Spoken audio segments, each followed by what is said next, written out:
Mtazamaji wa Jambo TV, karibu sana hapa katika mahojiano haya maalum kabisa. Mimi ni Wilberforce Ngoto na leo nataka tuelekeze jicho letu katika swala ambalo linazungumzwa sana sasa hivi katika jamii, lakini pia halijaanza kuzungumzwa leo. Tumeshuhudia mambo ya namna hii kwa miaka mingi zaidi, hata huko nyuma mpaka hivi sasa bado hali hiyo inaendelea. Na kwa kukumbusha, kama wewe utakuwa ni mdau wa vyombo vya habari ama mdau wa taarifa, bila shaka utakuwa unakumbuka ile taarifa ya iliyotokea kule mkoani Iringa ya tukio lile baya la kuuawa kwa mtoto wa darasa la 7 tu akifahamika kama Naomi. Na taarifa hii ilitolewa na jeshi la polisi kupitia kamanda wa polisi mkoa wa Iringa SSP Alan Bukumbi, ambaye alisema kwamba aliyekamatwa kuhusika kwa tukio hilo ni Benjamin Kikula, ambaye ni baba mdogo wa marehemu na ndiye aliyekuwa akimlea tangu akiwa mdogo. Sasa mambo kama haya unaweza ukaona ni kama filamu, lakini ni vitu ambavyo ni vya halisi kabisa, vinatokea katika jamii yetu. Lakini maswali yanakuwa yanabaki hapo ambayo hayana majibu, kwamba huyu baba alikuwa ndo mlezi wa huyo mtoto kutokea udogo mpaka kufika hapo. Inatokea nafanya kitendo cha namna hiyo cha kinyama kabisa, mtoto ambaye amemlea mwenyewe.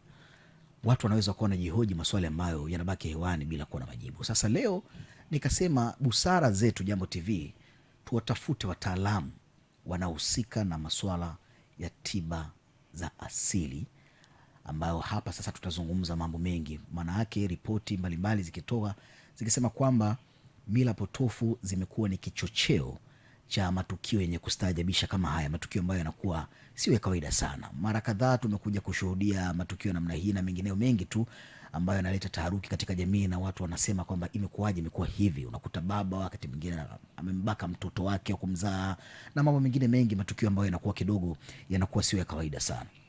Na leo nimebahatika kumtafuta ndugu yangu Dr. Waudongo, ambaye yeye ni mtaalamu wa tiba za asili. Kwa maana hiyo yeye anahudumia jamii katika eneo hili la kutumia miti shamba ama dawa za asili ambazo ndo zinasaidia watu kwa namna moja nyingine. Tuzungumze na nitajikita katika maeneo muhimu sana. Yeye ni mtaalamu wa tiba za asili, lakini katika eneo hilo kuna wimbi kubwa. Wakati mwingine baadhi ya wataalamu wa tiba za asili ama waganga wa kienyeji wamekuwa pia wakihusishwa na tuhuma mbalimbali za kusababisha matukio ya namna hii. Wakienda wakikutana na wateja wao, wanawaambia maneno ambayo yanachochea watu kwenda kufanya matukio ambayo yanakuwa yanaleta shida kama hivi. Dr. Udongo, karibu sana Jambo TV. Asante. Mimi nimefurahi bwana, tumewasiliana na wewe. Nafahamu ofisi yako, makao makuu yako, shughuli zako unazifanyia kule mkoani Mbeya, lakini vile vile Iringa upo. Na mara mwisho tunazungumza ukaniambia bwana, Dar es Salaam pia nataka nije kwa ajili ya kuendelea kutoa huduma. Sahihi kabisa. Nimefurahi sana umefika ndugu yangu. Na kwa kukuangalia tu bwana, wewe ni mtaalamu wa kisasa kabisa. Unajua mtu anaposikia mtaalamu wa tiba za asili anategemea amuone amevaa ameweka vibuyu amevaa vitu ambavyo unajua, lakini wewe umekula cheni yako vizuri, uko smart kabisa.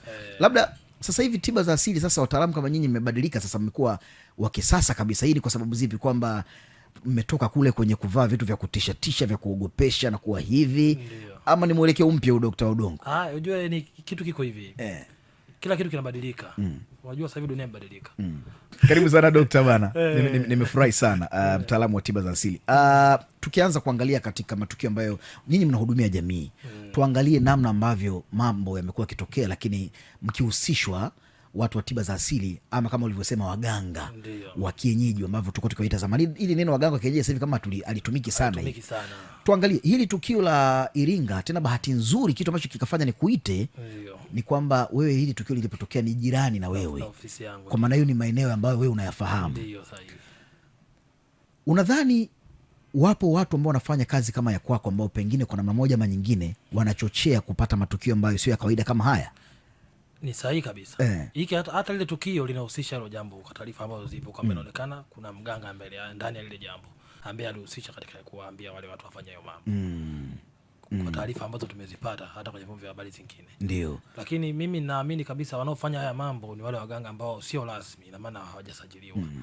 Kwa maana nyingine wanasema ni waganga, lakini ni waganga ambao wamejivisha jumba la uganga, lakini kwa kifupi ni tapeli. Kwa maana fupi naweza kusema hawa ni wezi, si mganga.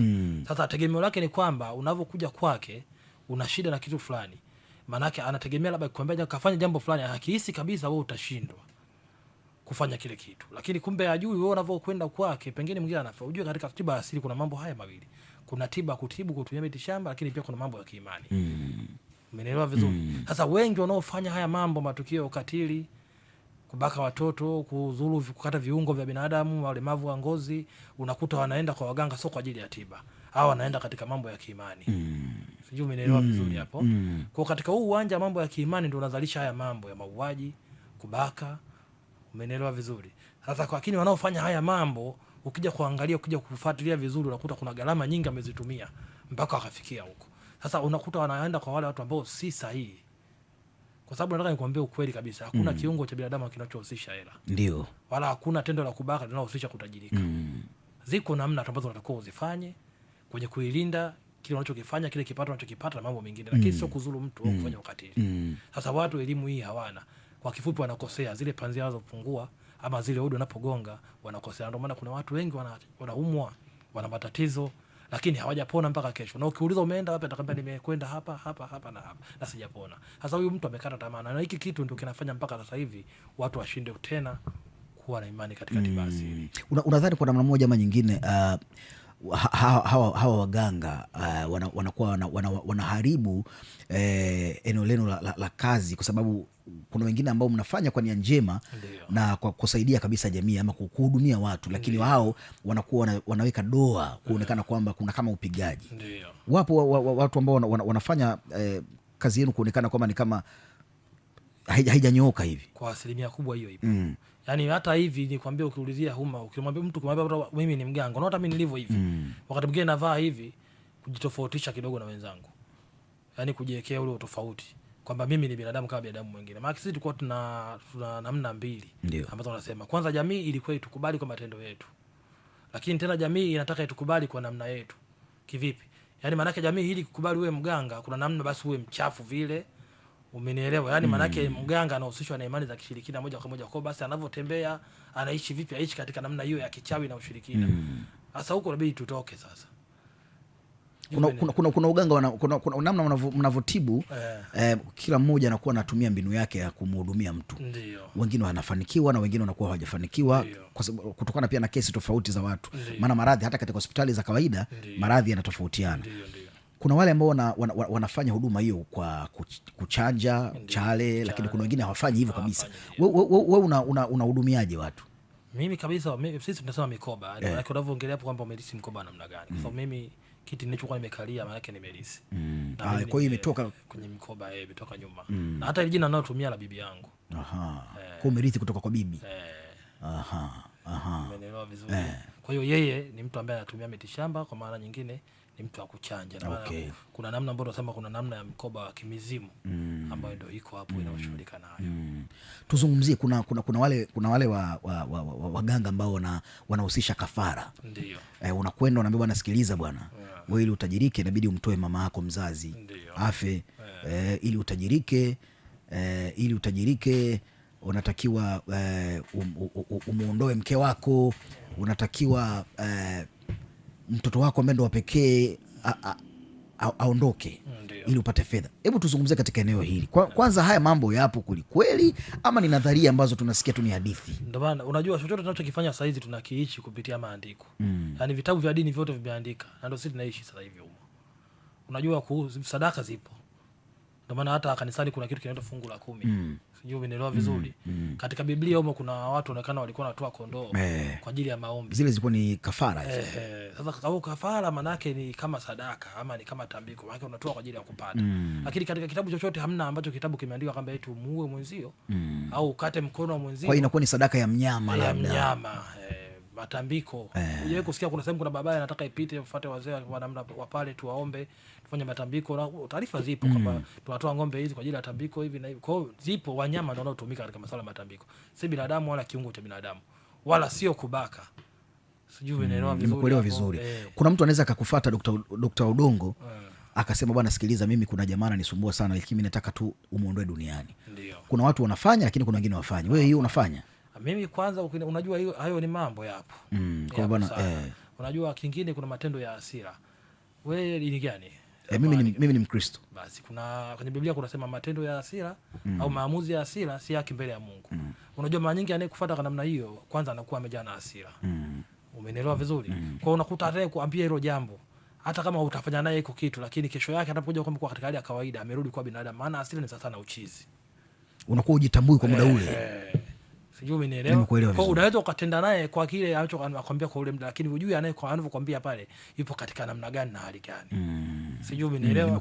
Kwa hiyo kama daktari kuna wakati anatakiwa kile unayekuja kumpokea katika kilinge chako kuna namna ya kumwangalia huyu yukoje na shida gani anataka nini. Na wakati mwingine unamshauri. Yani sawa anakuja mtu ameibiwa kuku ambayo kuku 20,000 anataka umloge mtu. Huyo mtu anaenda kwenda kumloga vifaa vyake vya 100,000. Sasa bora umchole kanuni kuku wengine 5 wafuge. Ili mtatue tatizo. Wangu kushida ni kuku. Shida ni kuku. Sijui umeelewa vizuri. Kwa unapokuwa tabibu kuna namna bidi uwe na busara. Hatuwezi sasa kuongelea mambo hayo kwa sababu nadhani hapa si sehemu sahihi sana. Lakini tu niseme wanaofanya matendo haya yaendelee. Hasa huu ukatili, kubakwa, watu kukatwa viungo, si waganga. Wakati fulani unakumbuka Dr. Odongo lilikuja sana lile wimbi watu wanatafuta viungo vya ndugu zetu wanaoishi na ualbino. Ikaenda baadaye kaja katoka, lakini baadaye serikali na mamlaka yake kaja kugundua kwamba ilikuwa ni kichocheo cha waganga hasa wale kupiga ramli. Ndio.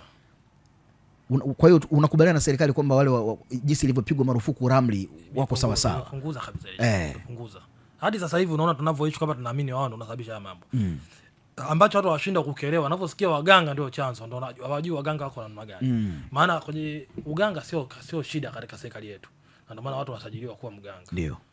Sijui umenielewa hapo. Sasa wanaofanya haya matendo nisikilize vizuri hapo, kuna kitu nataka nikwambie. Sio waganga. Hawa ni matapeli. Yaani hawana tofauti na wale ambao wanakuambia hii ni dhahabu, kumbe ni dhahabu feki. Wapigaji. Umenielewa vizuri? Kwa sababu mtu aliyojisajili serikali inamfahamu, anapatikana sema namba yake ni hii.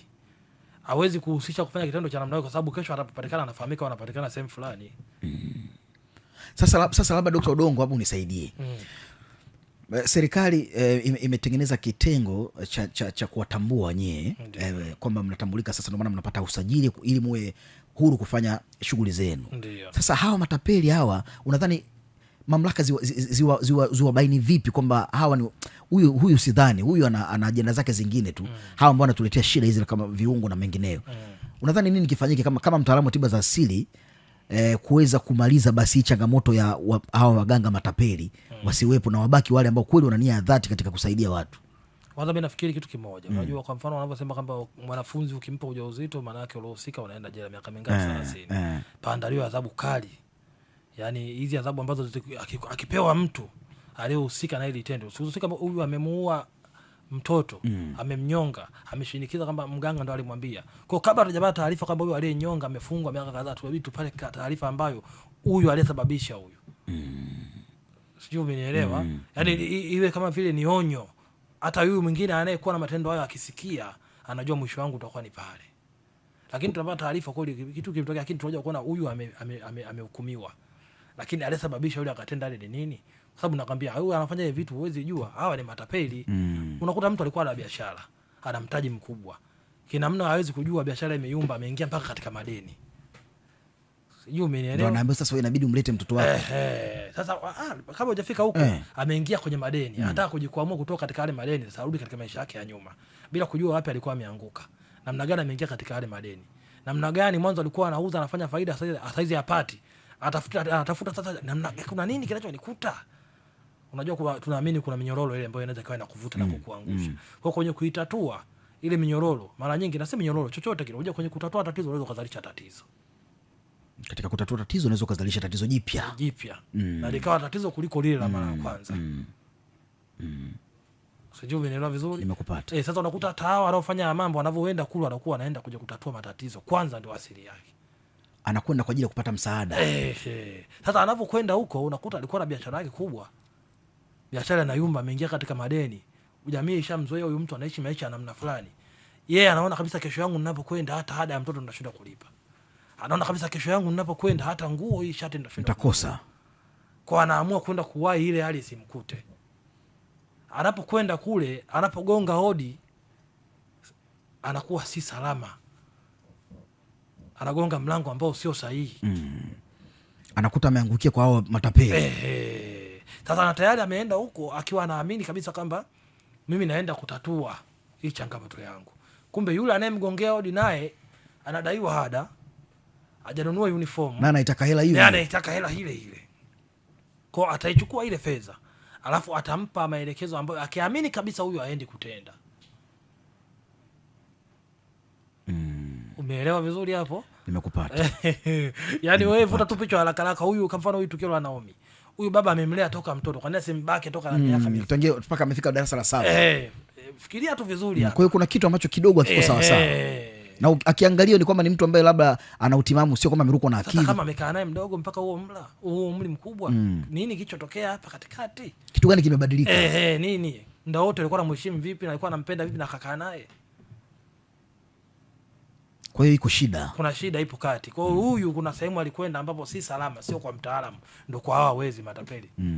Umenielewa vizuri? Nimekusoma vizuri. Ina maana huyu alikwenda kutatua changamoto yake, na kule alipokwenda yule mtu akampa maelekezo ambayo pengine alitegemea hawezi kuyafanya. Nimekuelewa. Sasa yule kwa kuwa anataka atatue ile tatizo akafanya. Na wakati ule mtu yeye anachokitaka yeye apate kusaidika tu, mengine waangalie. Sasa tuangalie. Sasa Dr. Odongo. Mtu anakuja kwa mfano kama unavyosema, watu paka wanawafikia nyinyi kwamba watu wanakuwa kwenye changamoto. Ndiyo. Mtu amekabwa na mambo.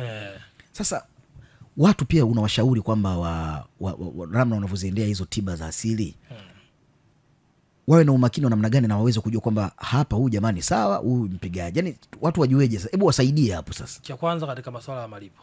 Ukiona ujue tiba ya asili sio biashara. Tiba ni huduma. Na ili ufanye huduma inatakiwa ina wito. Kwa ukiona umekwenda sehemu mnaanza kupatana bei, hapo huko salama. Mnaanza kupatana bei hapo tayari kuna tatizo. Maana pale ampo katika huduma mnakuwa mna biashara. Au mtu akifika tu anaanza kutanguliza fedha tena ukuta ni nyingi. Yaani mnaanza kubageni kwamba nipunguzie, kwa pale amununui wala amuuzi. Inakuwaje mna mapunguziano sasa? Na kwa sababu ukiangalia hata kwa mfano hata kwenye dawa hizi zingine za kawaida za kisayansi, ukienda pharmacy dawa haishuki bei. Ukiambiwa ni 5,000 ni 5,000, unatoa uwezo kwa bageni kwenye mambo ya dawa. Na nataka nikuulize tu wewe mwenyewe. Kuna hata katika swali za hizi za kibiolojia za hospitali na madawa hayo. Wewe unaweza ukawa huko Mbagala, si ndio? Lakini kuna maduka ya madawa hapa katikati mpaka unafika Mbagala. Ila kuna tatizo ukawa nalo la kiafya, ukampigia daktari wako ambaye yuko Mwenge. Kwa nini unampigia? Kwa sababu unaamini katika yeye. Kwamba huyu jamaa, yani kuna imani mtu ambaye anato. Huyu nikimuuliza anaweza akaniambia kwa huyu unaweza ukachukua maelezo yake, basi pengine usifike. Au asikufanyia hata deliver kile kitu. Lakini ukaenda kwa maelezo yake, nenda dukani kanunua dawa fulani kwa sababu unamwamini yule. Ukachukua maelezo yale yakakuongoza, ukaenda kupata dawa sahihi. Umeelewa vizuri? Kwa sasa hiki kitu ndio kinachokuwa kinaendelea. Kwa hiyo watu wanapaswa ukienda bwana mimi nina shida hii. Sasa unaenda kwa ajili ya masuala mafanikio. Unajua maisha kweli magumu. Maisha magumu na kila mtu anatamani kesho yake iwe nzuri. Anavyokuona wewe unaishi hivi na yeye anatamani kuwa hivyo. Kwa hiyo watu wengi wanakuwa wanatamani hivi vitu, huwa wanatafuta sana namna ya kuweza kutoka. Yaani nataka kutengeneza kesho iliyo bora. Kama mtu umaskini unachosha. Unachosha. Kwa anataka sasa yeye familia yake na yeye walau isiishi kama alivyoishi yeye. Umeona? Unakuta kuna mtu amemsomesha mtoto wake kwa gharama kubwa, akitegemea yule mtoto atapata ajira miaka inakwenda hana. Unakuta ajira anakosa. Zinafanyika interview, anakwenda mtoto wake, anakuta wengine wamekwenda, yeye amekwenda. Na ana sifa zote lakini hapati, hafanikishi. Umekuta kuna mwingine anapanga nyumba, anahama, anasema hii nyumba toka nimepanga riziki haziji. Umeelewa vizuri? Hivi kumbe mambo pia yapo. Unaweza ukahamia nyumba fulani ukuta mambo yako yote yakafunga. Lakini tena hapo nyumba hiyo uliohama wewe kwa sababu riziki haiji, anahamia mpangaji mwenzako, ananunua kiwanja, anajenga, anahama ile nyumba. Wewe hujawahi kuona kuna nyumba aliyehama chumba hiki amejenga kwake, hujawahi kusikia zote. Yapo kabisa mama. Lakini kabla ya huyo kuna mtu mwingine alikuwa amekaa mule, alihama kwa sababu anasema mule alikuwa analalamika hapana riziki. Kwa kumbe shida inaweza kawa sio nyumba, shida ni wewe. Yaani kuna namna inawezekana wewe unajua katika masuala ya kufanikiwa. Yaani kama vile kuinua mzigo kuinua, kutoa hapa chini kuuleta hapa ni rahisi. Ila kupindua tena hapa kuupandisha hapa, umeelewa vizuri? Kama ni mtu wa imani kidogo unafahamu. Unakuta katika familia yako umezaliwa ukoo wako hamna mtu ambaye aliwahi kufanikiwa, au hata akifanikiwa wanaanguka, wanarudi pale pale. Kuna namna kukata ile minyororo hii ya maskini. Kuna ziko mbinu ama kuna masomo ya kwa ajili ya kutoka humo. Sasa watu wanashindwa kutafuta hizi elimu za moja kwa moja, wanataka tu elimu dunia kwamba sasa hapa kuna nini, nifanye kitu gani? Umenielewa vizuri? Kuna mwingine anatafuta fedha anapata, akishaipata hiyo fedha kibidi anaitafuta, ananuia kabisa kama ile aenda kununua kiwanja, akishaipata inakwenda kwenye mambo mengine tofauti kabisa. Kwa hiyo haya mambo kiuhalisia mambo kweli yapo Dr. Odongo, kwamba mtu unaweza kawa mwingine anapata riziki lakini ile fedha haioni kitumika kivivyote kwenye kumnufaisha yeye. Yapo. Sasa hawa ukianza kutaka kutatua haya matatizo yao, mara nyingi ndio huwa anaamka katika mikono mibaya, katika watu wabaya. Sasa anakuja mtu anaambiwa, bwana wewe mpaka inakuwa hivi, kuna mtu fulani labda nitumie lugha gani kidogo ili kuna mtu labda huyu ndo akiondoka huyu tumsafishe huyu ndo mambo yako yatanyooka, wewe riziki zako ameshika huyu. Kuna kauli za kichonganishi ambazo zile amri chonganishi. Sasa unaanza kufikiria sasa yani kuhangaika kote kule, au unaambia umharibu mtoto wako awe zezeta hivi, mwingine unamtengeneza hivi sasa kwa hiyo unaanza kuingia katika kundi ambalo wala ukulifikiria. Unaamka na hasira pale. Umenielewa? Kama umeambiwa kwamba ukamfanyia huyu ndo anayekufanya, unaamka na unaenda unazuru. Kwa sababu umeambiwa kwamba huyu ndo ameenda amechukua labda nguo yako ameficha mahali, amekufunga wewe. Kwa hiyo unatoka, kwa hiyo tunakubaliana kwamba zile ramli zilikuwa ni hatarishi sana. Sio kidogo. Mpaka kesho. Hata mimi nikiambiwa tu kwamba wewe hapo ndo unanizuia hivi, nadhani mimi nakujaje kwako. Ni kweli. Naamka na nguvu zote kwa ajili ya kuona wewe ni adui namba moja na nishakufahamu wewe ni adui. Lakini unadhani Dr. Odongo waganga kupiga ramli za moja kwa moja za namna hiyo ni sahihi kweli, hasa katika uhalisia wa maisha? Kwa nini mtu hata kama anakuwa amelijua yeye tatizo ni hili, aone namna ya kukufikishia ujumbe bila kuhatarisha maisha mengineyo? Maanake tumeona maisha mengine yanaharibika baada ya kutoka kwa mtaalamu wewe wa tiba za asili. Maisha yanaharibika vizuri kabisa. Mimi nadhani anavyokuja kwako mtu, kwanza haji kwa ajili ya kutaka kumjua mbaya wake. Kama nilivyokuambia, anayekuja hapa anakuja hapa yeye mtoto wake amesoma, anatafuta kazi, ajira apate. Mfanya biashara alikuwa anauza biashara yake, sasa hivi imedidimia, anaingia katika baadaye anataka atatue arudi kama la kwanza alivyokuwa anauza na kupata faida. Sasa anavyokuja kwako wewe mganga, huyu hajakuja kwa ajili ya kusema nani ananiloga au nani ananizuia, nani ananifunga. Huyu amekuja kutatua, anataka auze kama vile awali. Basi. Kwa hiyo ni maarifa yako tu mganga kujua kwamba wewe umeangukia hapa. Basi ngoja kama hiki ndio kinachomwangusha. Basi kumbe tu atakuwa ufanye hivi ili rudi hapa. Usimwambie kwamba huyu ndiye anayefanya. Maana unakuwa umeshachonganisha, basi kuchonganisha. Maana unagusanisha chanya nani nasi. Utatokea moto, mlipuko. Kwa hiyo sasa wewe kama mganga utumie maarifa kwamba hapa nisitengeneze shoti. Umenielewa vizuri? Unatumia sasa hapo, sasa ni busara za mganga mwenyewe. Nisitengeneze shoti. Hapa tu nifanye tu kiwe hivi. Swala la serikali kuwawekea usajili imewasaidia kwa kiwango gani nyinyi kama wataalamu wa tiba za asili, ama sio tiba mbadala hizi zinaitwa kutokea usajili? Kwanza kumetubeba kwanza, tumekuwa tumetambulika. Unajua leo hii tuna vitu tunavifanya, hata tunashirikiana hata katika taasisi za hospitali kama Muhimbili kule. Kwa vinavyotufanya tufike kule ni vibali. Na serikali haijawahi kufanya kitu kibaya. Watu wanashindwa kupokea tu kwa haraka. Yaani serikali inapofikiria kufanya kitu kwa ajili ya raia wake, mara nyingi inakuwa ni chema. Ila upokeaji wetu unakuwa tofauti. Kwa hiyo hili mimi nalipongeza sana. Na hili ndio litakalokuja kuwezesha kumaliza haya mambo yanayoendelea katika jamii zetu ya unyanyasaji na ukatili. Litakuja litakomesha kabisa. Na litakomesha namna gani? Leo hii nyumbani kwako ukiona kuna mtaalamu, basi hata jirani yako, yani tuingie tu kitu kimoja. Nyumba 3 kuna mganga. Basi nyinyi mliokuwa majirani muhakikishe kabisa, je, amesajiliwa? Kwa hiyo watu wao mabalozi wenyewe. Umeelewa vizuri? Tukishakuwa tu hivyo wote, mbona unakuwa ni usafi mzuri, kwamba watu wafuatiliwe. Huyu mganga amesajiliwa. Umeelewa vizuri? Hapo utakuwa ni usafi. Kwa mfano kama wewe Dr. Odongo, wewe hasa watu wako ambao unakuwa unafanya nao sana kazi ama unawahudumia, huduma ambazo unatoa, unakumbana na changamoto za namna gani hasa ndio ambao wanakutafuta? Ni za kimaisha, kuanguka, biashara zimekufa, ni masuala ya ndoa ina migogoro, mwanamume atuli nyumbani, ama ni namna gani, masuala ya nuksi? Wewe huduma zako hasa unafanya kazi katika maeneo yapi, na watu ambao wanakutafuta wewe wanajielekeza sana wapi? Kama nilivyokuambia, mimi nahusisha tiba asili, maana miti shamba, ambapo kwa huu ni uganga. Maana kwa uganga hata unaweza kuwa mganga.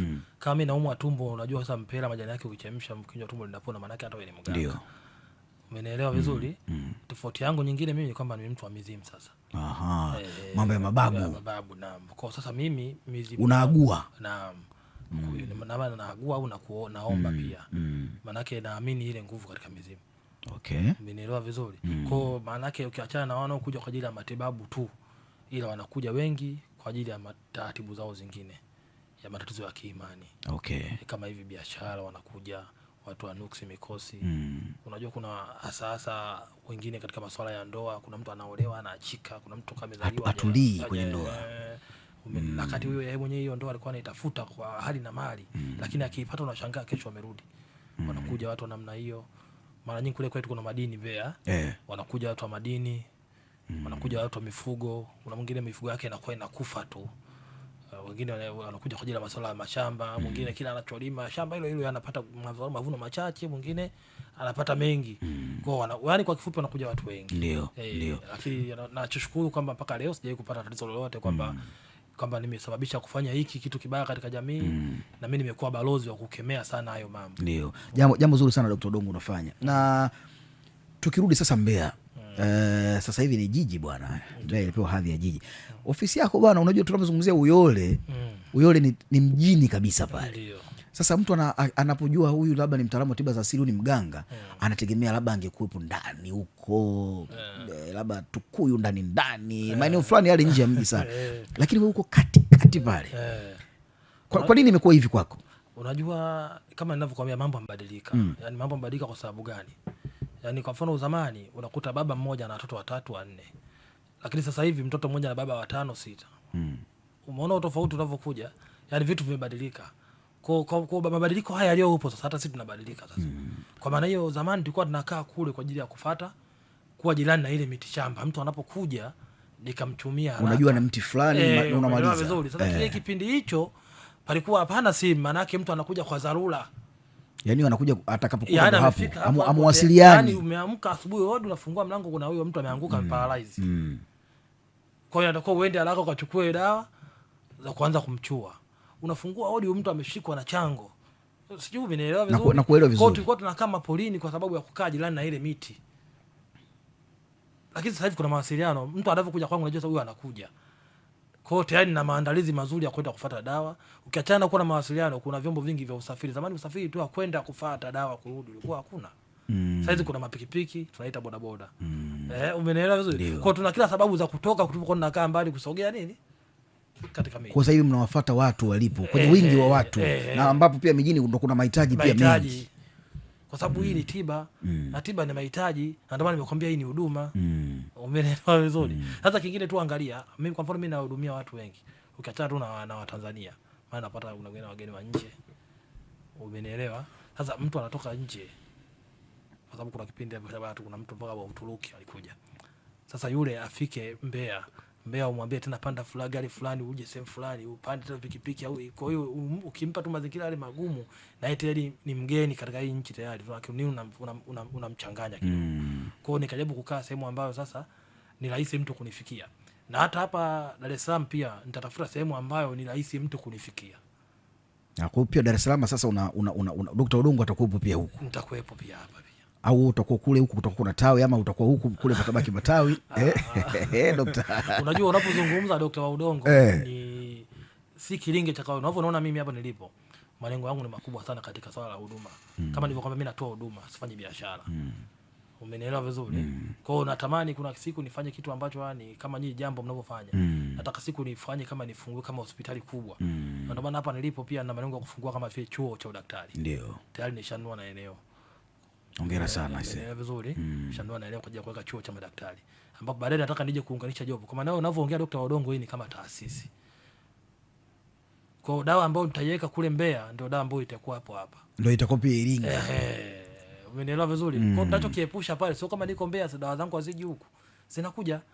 Kwa hiyo yani operation ziko yani itakuwa sawa sawa. Hakuna kinachopungua. Na mara nyingi nitakuwa na tarehe kama leo niko unavyonipigia simu kama unahitaji kununua mimi mwenyewe basi siku fulani nitakuwa niko ofisi fulani. Kama unataka kuone kama bana basi labda unakuwa na ratiba kama Dar es Salaam nitakuwa tarehe fulani. Watu wangu wa Dar es Salaam wanakuwa na siku hizi vyombo vya habari hivi au kwenye mtandao bana watu wa Dar es Salaam Ijumaa tarehe fulani nipo da mwenyewe. Kwa sababu na ofisi Mbeya, na ofisi Iringa ambapo nimekwambia ametokea hili jambo lililotokea la huyu mtoto la mtoto Iringa huyu Naomi huyu Naomi na nitakuwa na ofisi hapa. Kazi nzuri sana. Na hili jina Dr. Udongo lilitokana na nini? Dr. Udongo ni ambaye nimelisi mkoba wake. Ndio alikuwa anaitwa hivi pia. Marehemu bibi. Babu. Ni babu. Babu ina maana hao walikuwa wanaitwa kwa Udongo, kwa Udongo ilikuwa jina ambalo kama la familia. Na kwa asili wewe ni mtu wa Mbeya? Ama ni unatokea Usukumani? Changanya Sumbawanga. Nyumbani mimi wazazi wangu wote walikuwa ni waganga. Kwa kitu ipo kwenye familia. Unajua zamani kuna yale mambo alikuwa anaitwa yale kwa mfano huko pwani nimesikia wanasema wanahitaji zile, kuna zile ngoma anapiga waganga wengi wanakusanyika huko wanahitaji sijui. Kwa hiyo unakuta labda mganga wa Tegeta anafanya sherehe yake hapa kama matambiko mambo ya kimila. Kwa hiyo unakuta huyo mganga wa Tegeta anafanya sherehe yake, watu waganga hapa wanatoka wanakwenda, Wambagala watatoka watakwenda, wapi watatoka watakwenda. Kwa maana yake wazazi wangu mimi walikutana katika ngoma za matambiko ya uganga. I say. Na ndio hapo akaanza mahusiano yao, mwisho wa siku wakawa kitu hiki. Wote walikuwa wataalamu. Kwa hiyo kaja ikatokea akaja kuzaa mganga tena. Halo. Bwana hongera sana. Na Dr. Udongo sasa kwa mtu anaweza kawa sasa hivi ambaye anatazama akawa anatamani namna ya kukutana na wewe na kuzungumza na wewe, kwa sababu kwa sasa kama ambavyo unasema tuko Iringa, tuko Mbeya, lakini pia kuna watu pengine wako maeneo tofauti wanatamani kupata huduma yako, kama ambavyo unasema ufanye biashara ni huduma. Sasa unapatikana katika mitandao ya kijamii kwa linaandikwaje? Dokta kabisa, Dokta DK au inaandikwaje katika mitandao ya kijamii? Dokta kawaida DR. DR wa Udongo hivyo. Kwa hiyo mtu akiandika DR wa Udongo anakupata na uko active, akikudiemu unajibu kuanzia YouTube. Yaani mimi naishi kama anavyoishi mtu mwingine. Yaani mimi nafanya mapinduzi. Mtaalamu wa dokta wa kisasa, mganga wa kisasa. Umeelewa vizuri. Na hata ukiingia huko kwenye peji zangu unaweza kukuta naishi tofauti sana, unaweza kuamini kama mimi ni mganga. Lakini kwa sababu unakuona mzee wangu. Unajua kwa nini nikwambia hivyo? Sasa ushawahi kuona kuna mkulima analalamika kipindi cha mavuno kama analalamika njaa? Hakuna hiyo. Sasa kama mimi nasaidia watu na nahudumia watu, manake inakuaje mimi nakuwa na maisha magumu sana? Unatiaje huruma bwana? Kwa sababu tiba ni sehemu ya kiungo cha kwanza cha kufanya kuwa na ndugu wengi. Kabisa, inakukutanisha na watu wengi. Watu aina mbalimbali. Kwa hiyo mimi leo hii nikitaka t-shirt na kuna mtu tena anauza t-shirt tena anakuwa simpigii na naitoa kama zawadi. Kwa nitavaa vizuri. Nikihitaji, yani kwa kifupi maisha yangu yanaenda kupitia tiba. Ndio. Ukiachana na hivi pia na biashara zingine nafanya, masuala ya kimiamala na maofisi ya mikopo. Kwa hiyo na hii ni kwa ajili ya kuwafanya wenzangu wale waamini kabisa kama uganga sasa sema kugombanisha watu. Uganga sasa sema kuchonganisha watu. Umenielewa vizuri? Ni kazi kama kazi zingine. Lakini pia ni kuwafanya wale watu ambao wamekata tamaa. Yaani kuna mtu ameshazunguka kwa waganga mpaka ile tatizo lake ameamua kuishi nalo kama vile ndugu. Hajui pa kwenda kutatua tena kwa sababu ameshachoka. Anakuwa amekubali matokeo. Sio kama hataki kulimaliza, lakini sasa hana namna, amekata tamaa, ameshakutana na matapeli. Kwa hiyo maana yake ni kwamba pia hasa watu na hiki kitu katika changamoto kubwa ambao mara nyingi unajua kila unachokifanya unaweza ukawa mchezaji wa mpira anaumia endapo mtu atamkanyaga vibaya labda kuvunjika, inakuwa ni sehemu ya maumivu ya mchezo wake. Mimi katika shughuli yangu hii ya tiba asili, kipindi ninachopata maumivu makubwa anapokuja mtu akiniambia mpoteza fedha kwa mganga mwingine, huwa inaniuma, inakufanya unajisikia vibaya sana. Sana. Na huo unakutana na katika wale ambao wanakufuata kwa ajili ya huduma yako, wanakupa shuhuda za huko walikopotoka, kama labda nimejaribu hapa na pale lakini mambo hayajaenda sawa sawa na nimetoa gharama hii, wanakuhadithia hayo mambo wengi sana. Ndio maana nakwambia katika kitu ambacho nilichelewa kukipokea vile, yani kuna kipindi nilikuwa na alikuwa kuna siku nilichokuja mama mmoja alikuwa anaumwa mguu, kidonda, sema kidonda ndugu hiki. Niliongea naye kwa gharama ambazo aliniambia ametumia kuhusu kile kidonda, nilipata maumivu sana. Alikuwa anakutana na watu wa mjini. Kwa sababu nikafikiria sasa huyu mtu basi hata kama alikuwa shida yake ni fedha, kwa nini hizo fedha zotoa huyu mama, kwa nini asiende kumtafutia dawa basi sehemu yoyote ile aende basi kwa mtaalamu mwenyewe mwingine ambaye wa uhakika, yani onekane ndio ametibu. Au basi anifuate mimi Dr. Udongo nipatie dawa, kuna mgonjwa wangu hivi na hivi, ili yeye akapone yule mtu anavyotoa fedha. Kama amepata fedha kile basi angalau amsaidie. Sasa amechukua fedha na bado tatizo liko pale pale. Maana yule mama kama tungechelewa alikuwa anakatwa ule mguu. Na wewe kwako ukalitatua hilo? Alipona. Alipona. Ila kitu kiliniuma sana. Ndio. Unajua bebe vaa tu kiatu cha mwingine, yani anakuja mtu labda anatafuta mtoto, anatukanwa, ndoa yake ipo hatarini. Alafu wewe hujui. Unapiga hela hujui hiyo dawa ya kusema kwamba huyu mtu nikimpa hii anaweza kupata ujauzito. Pengine labda huu ujauzito anashindwa kupata, labda alikuwa atumia dawa za uzazi wa mpango. Kwa ameenda kwa ajili ya kutaka kusafisha sasa ili apate ujauzito, inashindikana. Mpatie dawa akasafishe mji wa uzazi ukae safi apate ujauzito. Mbona atakushukuru tu. Kwa hiyo mtoto akizaliwa kila muone anasema huyu alipata dawa kwa mganga fulani. Sasa unamwacha ndoa yake na baada inaendelea kuwa na mateso. Hela zake umechukua. Ni nini sasa? Kwa kweli sio jambo jema sana. Dr. Odongo, tukielekea kumaliza, wewe ungependa kupeleka ujumbe gani kwa serikali, mamlaka zinazosimamia, ama changamoto ambazo kama wataalamu wa tiba za asili mnatamani endapo mkipata fursa kukutana na mamlaka husika mngeweza kupeleka labda rai yenu, kilio chenu kwamba wawaboreshea ama wasaidie katika maeneo gani? Mimi nadhani kaje kutuboreshea, kutuboreshea. Kutufanya tu tuwe tunahusiana na vitengo vingine vya hospitali kawaida, kutuboreshea tayari. Kwa hilo limetosha. Hilo limetosha. Na kutufanya tu tunafahamika, tunapona vibali. Pia hilo limetosha sana. Ila mimi nataka iandaliwe adhabu kali kwa mganga yote ambaye atahusika kuzuru mtu. Yaani patolewe tu ile adhabu, yani kuna lugha natamani niongee ambayo yani moyo wangu ushuhudia. Funzo, yani mwingine akiona kilichompata yule yani hatamani hata kufikiria kufanya. Yani maana yake wewe kama mganga unamwambia mpaka unataka kumlisisha. Kwamba hiki marufuku, mwiko kabisa. Usije ukathubutu kufanya. Na yule naye akuja anamwambia mwenzie kwamba hapa mwiko. Natamani iwe hivyo. Kwa hiyo ujumbe wako ni kwamba unatamani kuwe na adhabu kali. Hebu iseme vizuri sasa. Peleka ujumbe wako serikali. Natamani serikali iandae adhabu kali kwa wale waganga ambao wanafanya ramli chonganishi na kuleta matukio mabaya katika jamii. Maana tunaumizwa sana matukio ya watu kubakwa. Tunaumizwa na matukio ya watu kukatwa viungo. Tunaumizwa sana. Kama jamii, kwa sababu leo litafanyika kwa mwenzangu, kesho litafanyika kwangu. Tunaumizwa sana nayo baba. Sahihi kabisa.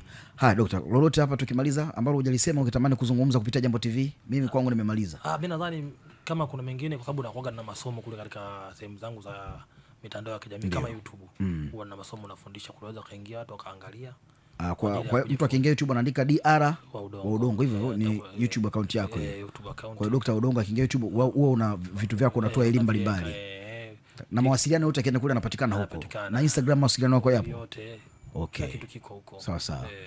Basi Dr. Odongo, mimi nafikiri wewe nitakuwa nakuita hapa, tunatengeneza mawili matatu kwa ajili ya kusaidia jamii. Maana kama unavyosema, na kingine labda kuna mambo ya tunayoongelea hapa, matapeli hawa waganga matapeli. Ungeweza akachukua sura, akachukua hii maongezi akaweka tu namba wake tu pale, ikaonekana kama ni mimi. Kwa hiyo ananitafuta basi angalia, anapiga hata kwa WhatsApp. Ndio. Ili akuone. Na labda nikataja namba yangu. Sawa, karibu. Basi naona utumie namba 0764 031622. Hiyo utanipata kwa WhatsApp. 0764 031622. Lakini pia unaweza ukanipigia katika namba 0662 516 unanipata kama Dr. Odongo moja kwa moja. Dr. Odongo, mimi nimefurahi bwana kuzungumza na wewe, daktari wa kisasa, kijana ambao unasaidia watu. Na unatamani sio tu kwamba unavyosema kwamba ni kuchukua fedha ya mtu, ila unatoa huduma. Unatamani hata kama kweli basi mtu ametoa fedha lakini basi apone. Iko ndio kikubwa sana. Hiyo inakupa faraja sana unapoona kwamba mhudumia mtu amefanikiwa. Yani ukitibia mtu akipona, kuna hali fani, yani hata wewe tu utoke nje unakutana mtu kusalimia, habari bwana daktari, sawa, afu unavotoka anambia daktari wangu alinisaidia huyu. Yani kuna namna ambavyo unajisikia na baraka zaidi zinakwenda. Basi Dr. Odongo, nikushukuru. Asante sana. Haya bana, nimezungumza hapa na ndugu yangu Dr. wa Udongo. Yeye ni mtaalamu wa tiba za asili, lakini makao makuu yeye anapatikana sana Mbeya, lakini kama ambavyo amesema hapa, habari njema ni kwamba Dar es Salaam pia muda usio mrefu atakuwa hapa. Kwa hiyo kwa wale wote ambao wanaamini na upo, kwa hiyo huko mjini, kwa hiyo Dr. Odongo yuko hapa. Kwa hiyo unaweza ukafanya taratibu kama ambavyo ameeleza. Mitandaoni huko ni kijana kabisa, yuko active. Unaweza ukampata katika YouTube channel yake. Kuna elimu mbali tu, kwamba unaweza ukapata hata ushauri pia. YouTube kote huko kama Dr. Odongo, DR wa Udongo. Unaweza ukampigia pia hata akakushauri, sio lazima ukapate huduma. Unaweza ukamuuliza mambo mawili matatu kuhusiana na eneo lake na wewe changamoto yako. Wakati mwingine unaweza ukapona kwa ushauri tu daktari.